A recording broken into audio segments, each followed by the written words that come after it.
Hi, and welcome to Fairview Range Focus. I'm David Hall, Vice President with Fairview Range, and during this monthly program, we take the time to talk about various health topics in our community, and today we have the pleasure of talking about the Fairview Hearing Center.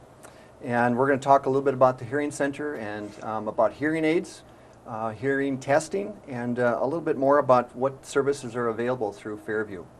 I am joined today by two individuals, Gwen Wasburn, who is our audiologist, and also Cindy Cossetta, who is a health unit coordinator, both working at the Fairview Masaba Clinic and in the Fairview Hearing Center.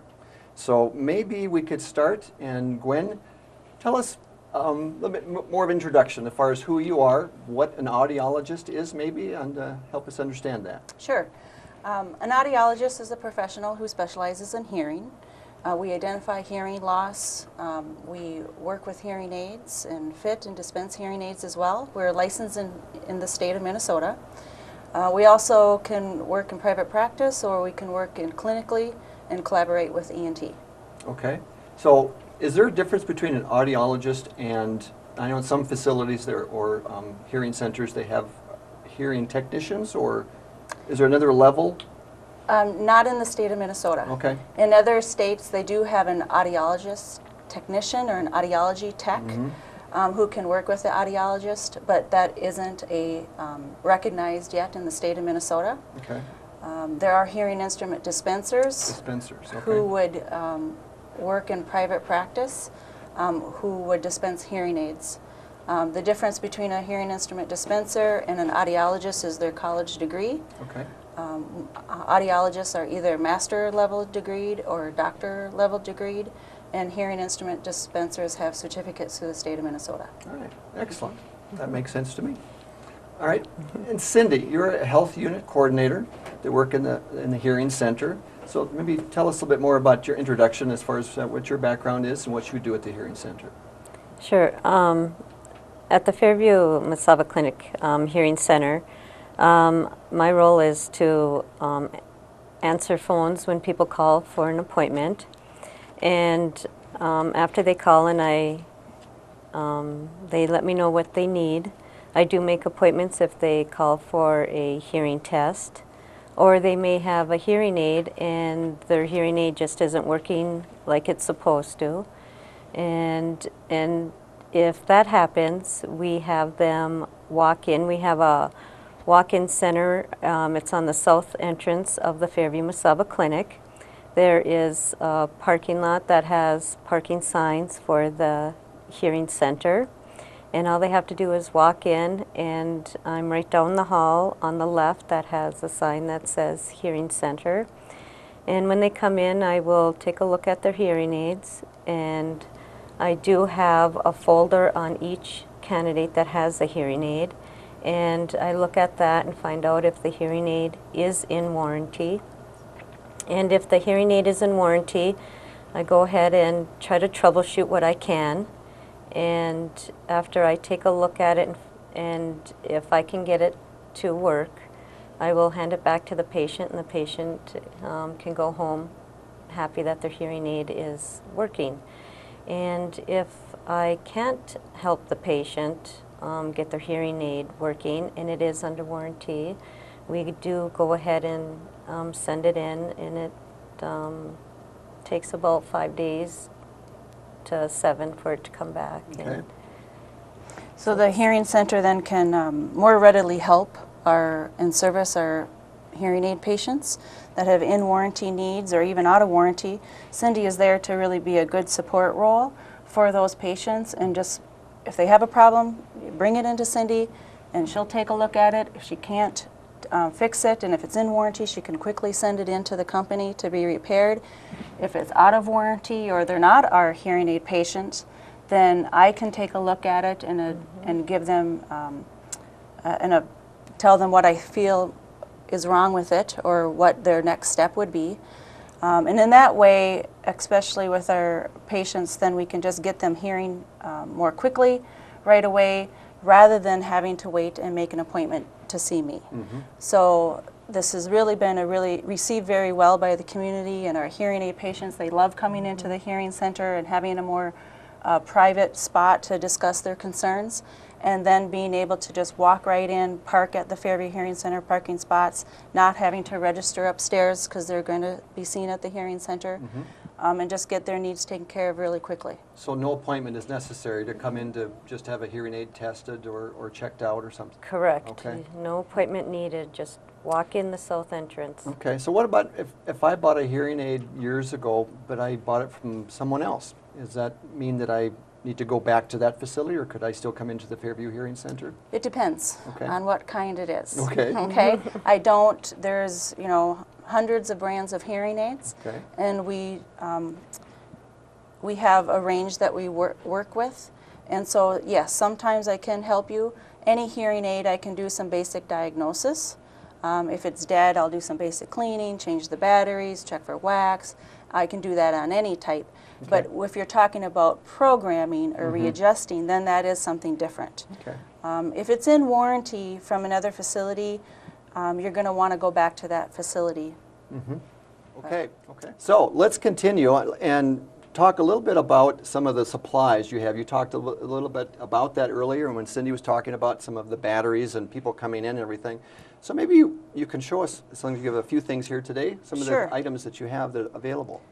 The Hearing Center is a retail center, so people can come in and buy batteries. So we have all of our hearing aid batteries for any size or brand of hearing aid. We also have hearing aids, accessories, and supplies that go with hearing aids. So for some hearing aids, you need an ear mold blower to keep your ear mold dry. So we have that. We have hearing aid dehumidifiers, or hearing aid savers they're called, which is for moisture control for hearing aids.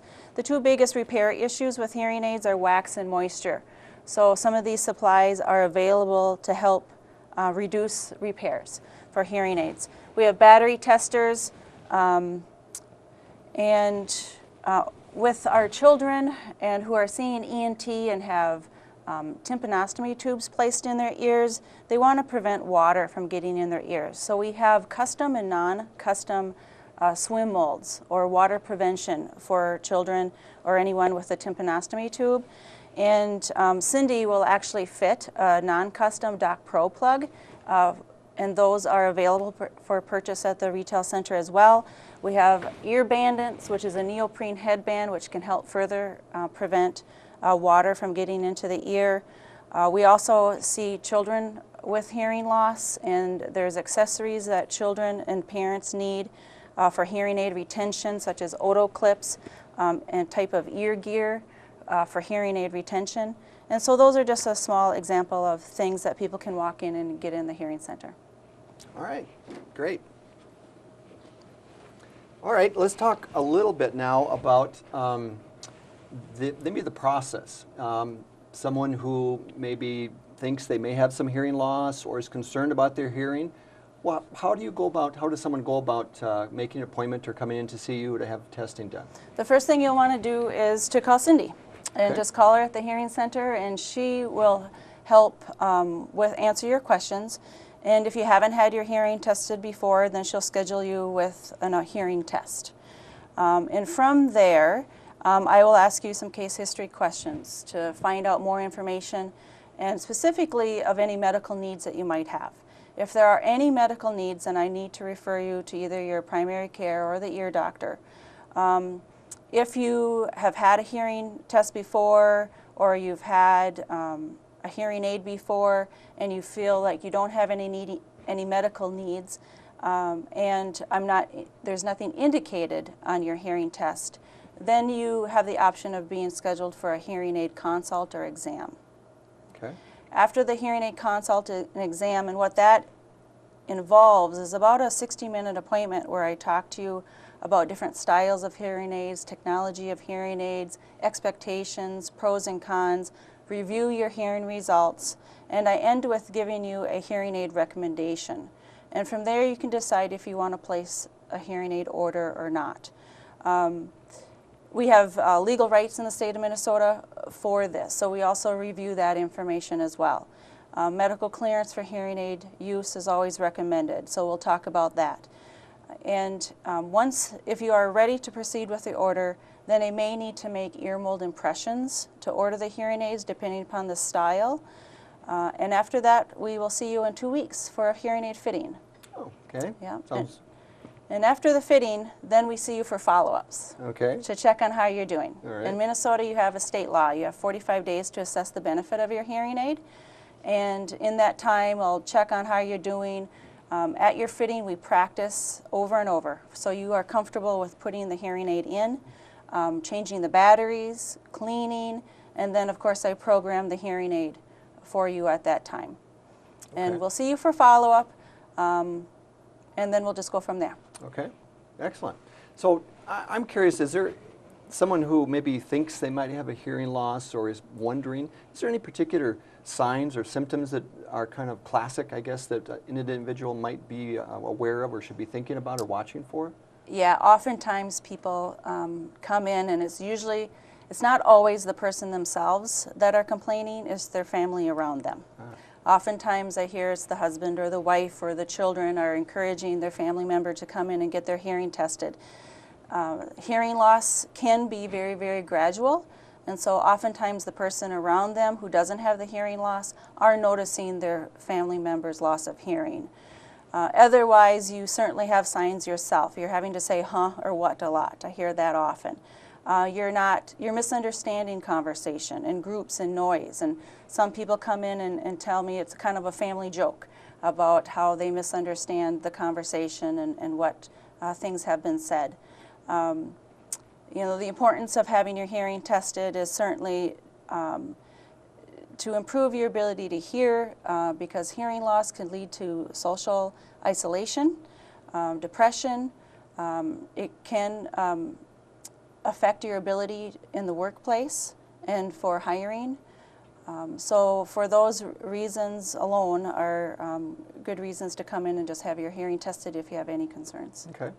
So what about the causes? Is it just normal that everyone's going to have a hearing loss, or is there particular occupations, or is it hereditary factors that relate to hearing loss? There are many, many reasons you can have hearing loss. Just some of the few of them are noise-induced hearing loss. You mentioned the workplace. So, and in our area, we have a lot of hunters and people working in the mines and in noisy environments that can cause hearing loss. So I do talk also about hearing prevention and wearing, properly fitted hearing protection and what that means.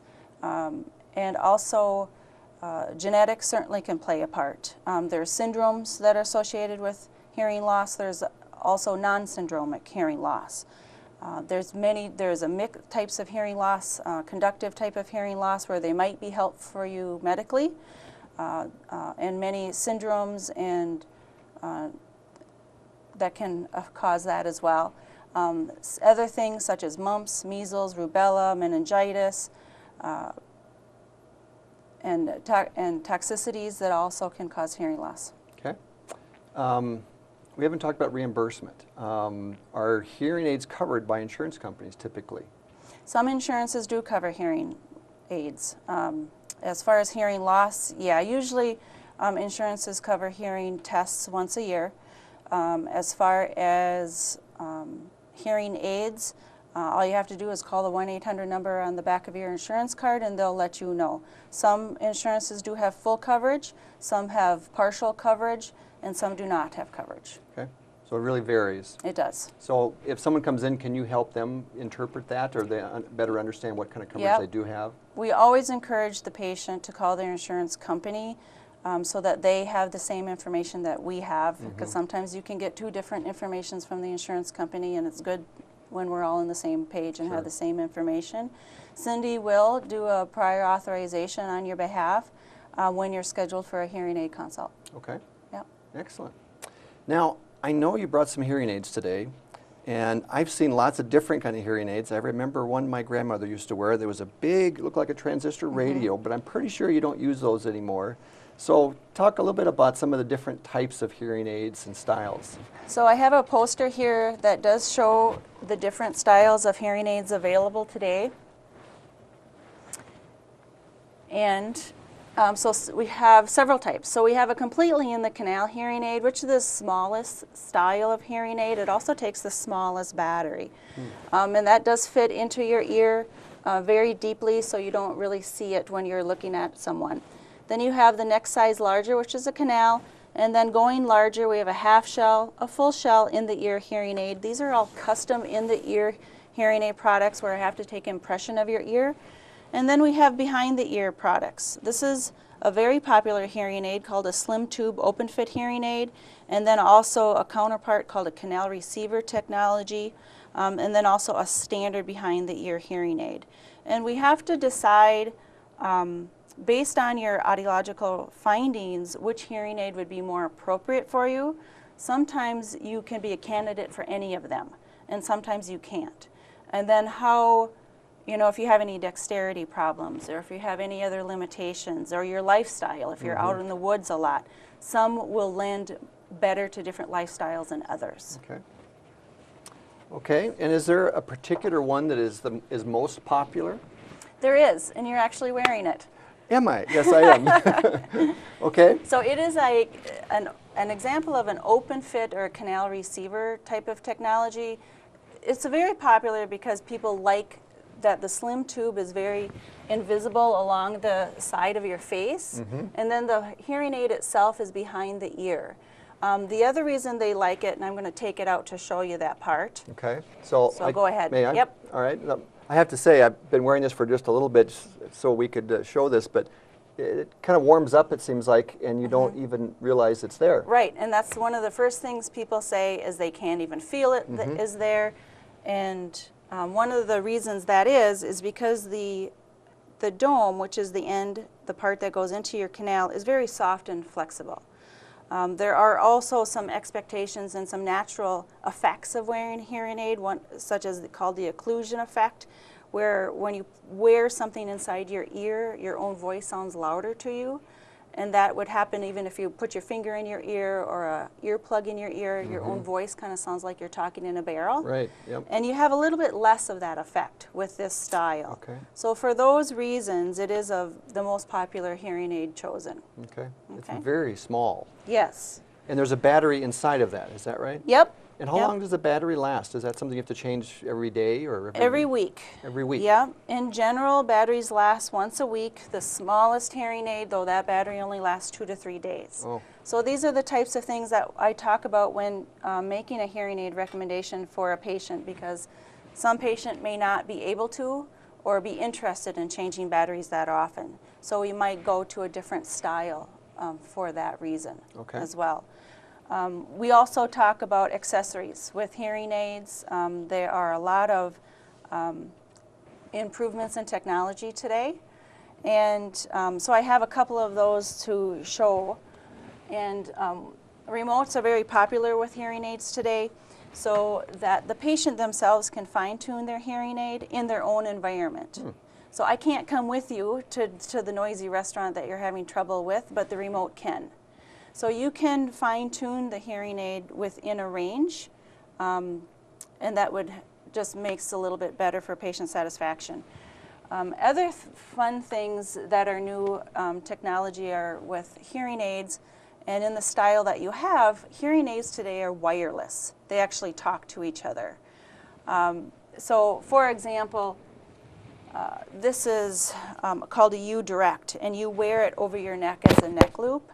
And there's different things you can do with this type of device. It can be a Bluetooth connection. Okay. Wireless? Yep, make your hearing aid into a Bluetooth phone, all right? So for people who are in sales and on the road a lot and they have a hearing aid, they might like this type of device. You can also use this device to help people understand better on the TV. You can use this device and you connect it into the USB port of the television, and then it connects wirelessly to this, which talks to your hearing aid, and you're hearing the TV right direct through your hearing aid. Wow. The latest in technology just came out about a week ago, and it's called a microphone, a U microphone, and it's just like you're wearing the microphone. You would wear it, and if you had the hearing aid on, your family member would have the microphone on and they would talk, and they would be talking right into your ear. So that helps a lot for patients who have poor word understanding, and especially in groups and noise, and they're having a harder time understanding. If they can improve the speech signal over the noise, that's the goal of the microphone. Okay, excellent. Sounds like the technology has really advanced over the years. It has, yeah. So is that going to continue, do you think, or are we kind of at a point where it can't go much further? Technology is going to always change, and Okay. next year there'll be something else out, Okay. and that's the good thing. And sometimes that might seem a little frustrating. I mean, we deal with that with computers and technology there as well, and phones, and the same thing is with hearing aids. They're always trying to improve that speech signal over the noise signal for patients. Okay. One thing I wanted to ask you too, I've heard this from people, both from myself, personal experience, as well as some other friends of mine that talk about the ringing in their ears.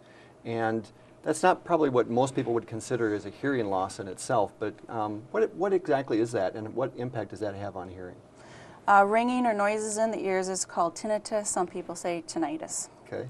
And there can be over 200 reasons why we have it. Hearing loss can be one of them. It's not even though it seems like it's your ear making the sound, it's not, it's your brain. And if you have hearing loss, that can be one reason you have ringing. If you have noise exposure, that can be another reason that you have ringing.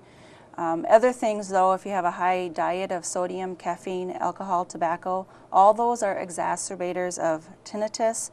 Even having wax in your ears or stress or any neck or back type of problems, they can exacerbate tinnitus. So if you have that, the hearing test is the first step. Okay, interesting. Is that pretty common? It's common, but it's not normal. Okay. So we all shouldn't have it, Okay. in other words. Unfortunately, yes. Okay. And especially if it gets louder or it changes, all those are signs for you to come and get your hearing test. And if I show any asymmetry or difference in your hearing or have any concerns, that I will refer you to the ear doctor. Okay.